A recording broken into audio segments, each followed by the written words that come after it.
আসসালামু আলাইকুম গাইস। এই যে আমি একটা জাম্বুরা এখন কেটে এটাকে মেখে খাবো আমরা সবাই মিলে। এই যে এখন এটা আমি কাটতেছি, দেখেন। আপনারা কিভাবে কাটেন আমি জানি না, তবে আমাদের দিকে এইভাবেই জাম্বুরা কাটে।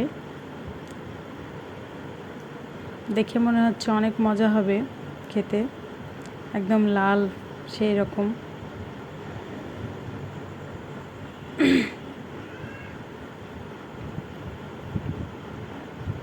খোসাটাকে ছাড়িয়ে নিলাম, একদম দেখতে সূর্যমুখী ফুলের মতো হয়ে গেছিল।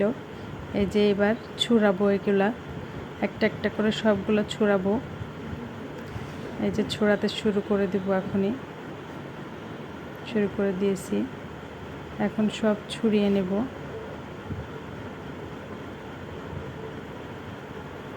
একটা একটা করে সব ছুঁড়ানো হয়ে যাবে।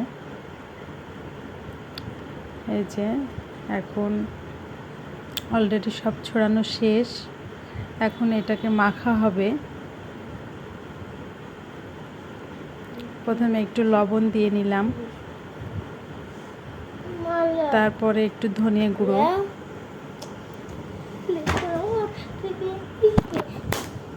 এবার একটু মরিচের গুঁড়ো,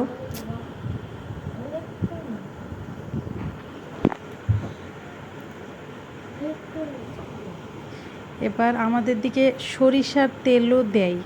আপনারা দেন কিনা জানি না, আমাদের দিকে দেয়। একবার দিয়ে খেয়ে দেখবেন, অনেক মজা হবে।